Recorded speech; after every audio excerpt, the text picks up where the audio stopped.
I never imagined that standing up for myself would lead to my entire life unraveling in ways I couldn't have predicted. My name is Arya, I'm 33 years old, and for the past 2 years, I've been the primary babysitter for my sister-in-law Guo's two kids, Mia and Noah. I don't have children of my own, but taking care of them felt natural, almost like they were a part of me. Guo, on the other hand, was a difficult person, entitled, dismissive, and constantly acting as if I owed her something. Despite her attitude, I never let it bother me too much. I loved the kids. I loved watching Mia learn new things, her excitement when she mastered a new art project or built something out of Legos. Noah was still young, but he would cling to me whenever he got scared, his tiny arms wrapped around my neck as if I was his safe place. Their laughter, their bright eyes, their boundless energy, it made all the exhaustion worth it. But things changed. A few months ago, I was diagnosed with a chronic illness. At first, I thought I could push through it, that it was just another obstacle to deal with. But my body disagreed. Exhaustion became my new normal. Simple tasks felt like climbing a mountain.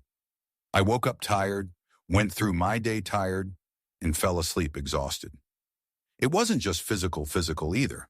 The mental strain was just as overwhelming. My doctor was blunt with me. I needed to reduce stress. I needed to slow down. I needed to take care of myself. So I made the hardest decision I could. I told Guo that I couldn't babysit anymore. She didn't take it well. "What do you even do all day?" she scoffed, her arms folded across her chest like a disappointed schoolteacher. I tried to explain.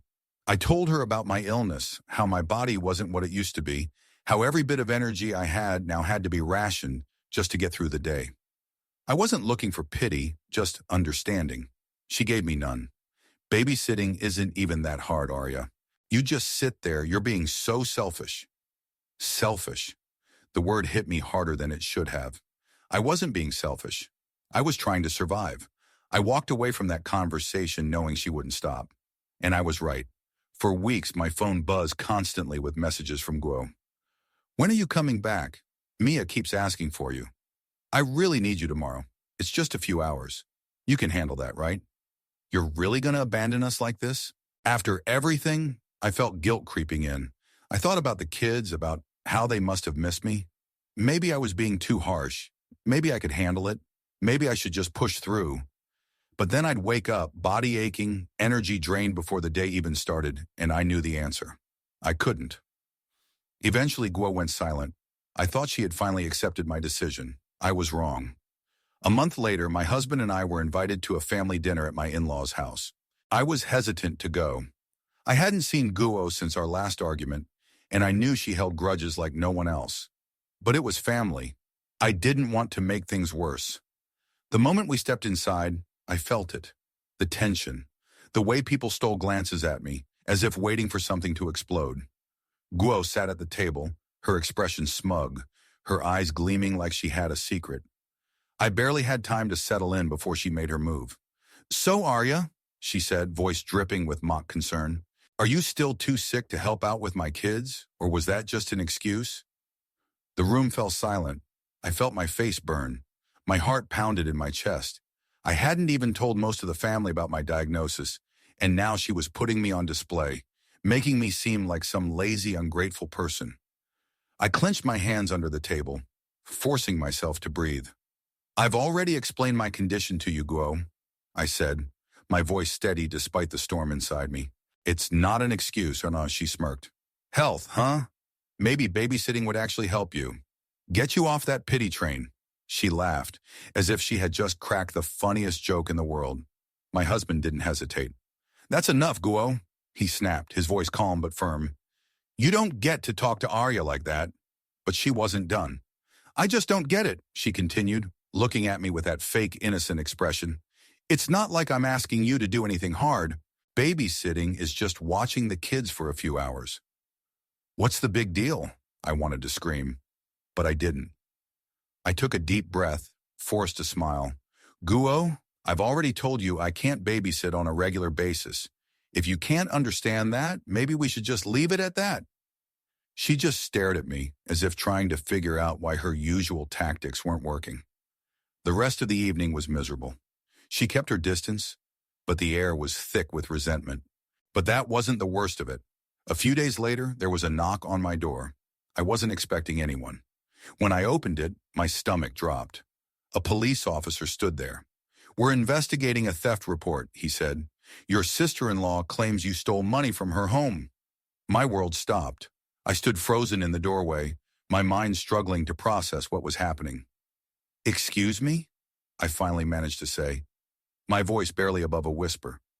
The officer gave me a measured look, clearly used to dealing with stunned reactions. "Your sister-in-law, Guo, has filed a report stating that a significant amount of money went missing from her home.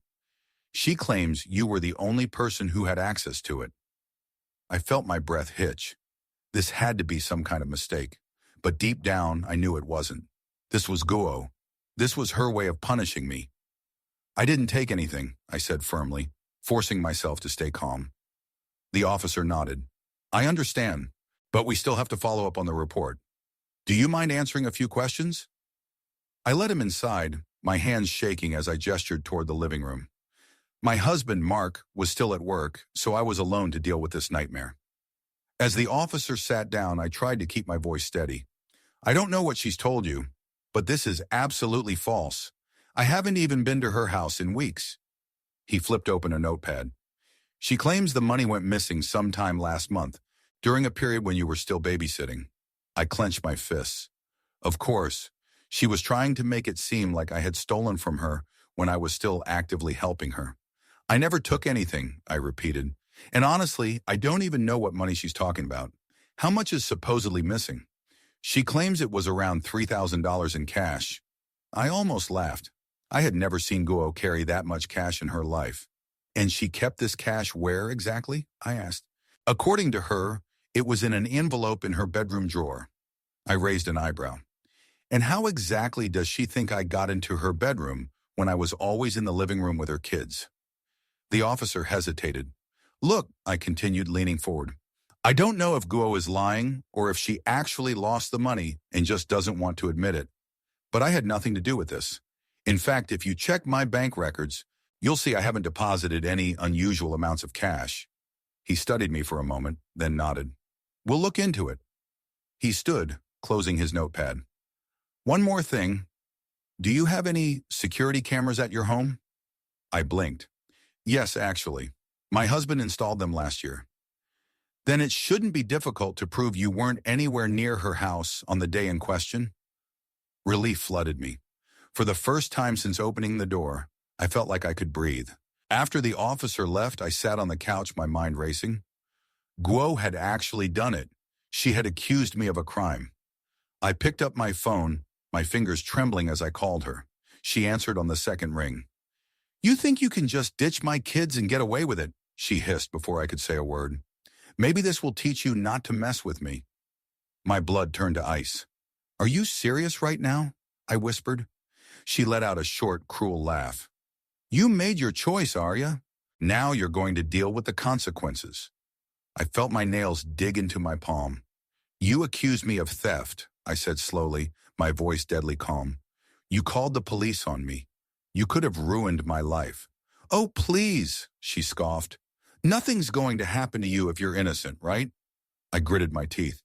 "You know damn well I didn't take anything, but you're so bitter that I won't babysit for you anymore that you'd actually go this far. You should have just done what you were supposed to do," she snapped. I inhaled sharply. "This is the last time you'll ever speak to me," I said. "After this, you don't exist to me. And when this all backfires on you, don't you dare come running back." I hung up before she could reply. The investigation didn't take long.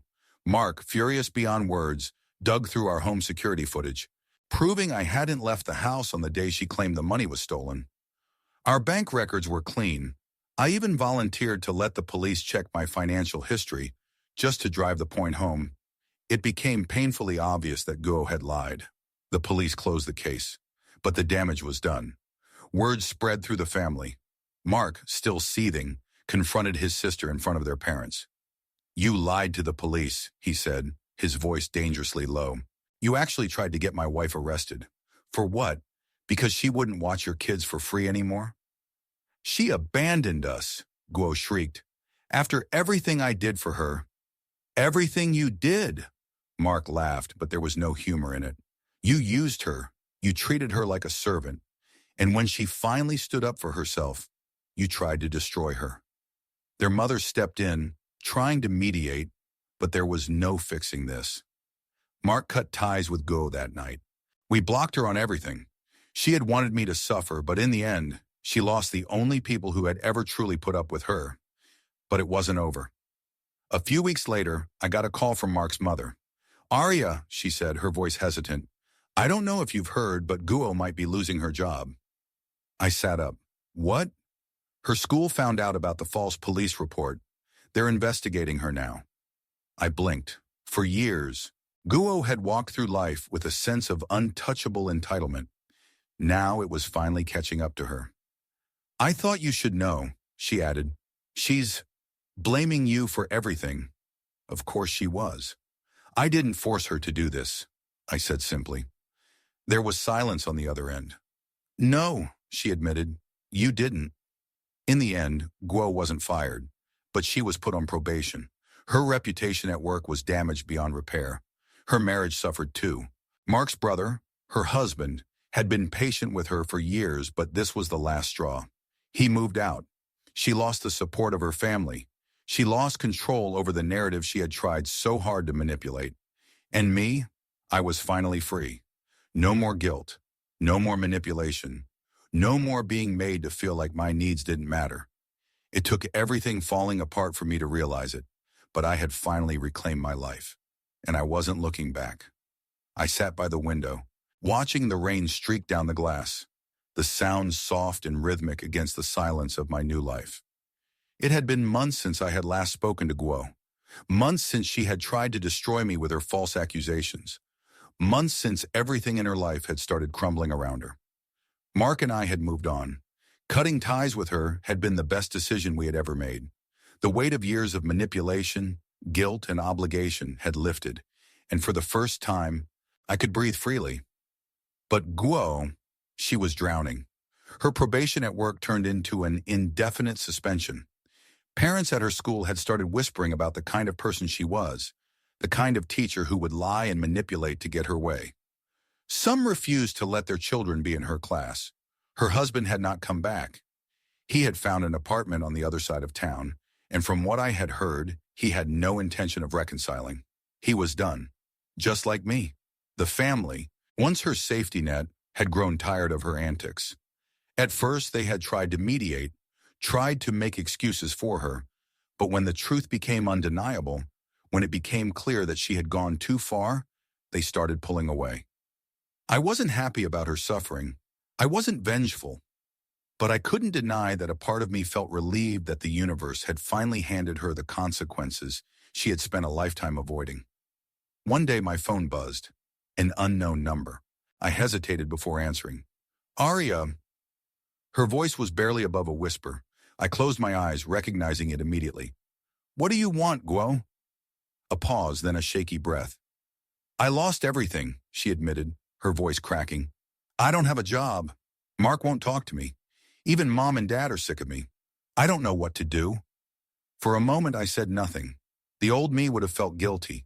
The old me would have softened, tried to help, tried to make her feel better. But I wasn't that person anymore. I'm sorry, I said finally, my voice calm. But this is the life you built for yourself. Her breath hitched, as if she hadn't expected me to be so cold. I didn't mean for things to go this far, she murmured. I was angry. I felt like you abandoned me. I never abandoned you, I said, shaking my head. I just stopped letting you take advantage of me. And instead of accepting that, you tried to ruin me.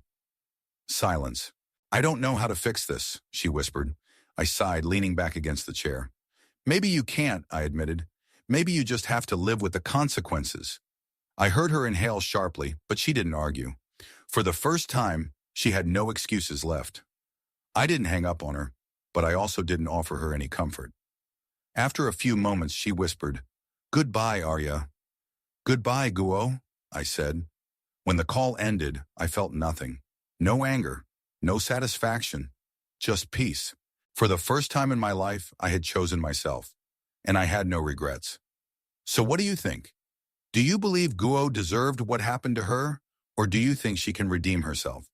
Have you ever dealt with a toxic family member like this? Let me know in the comments below. And if you enjoyed this story, don't forget to like and subscribe for more shocking real-life stories.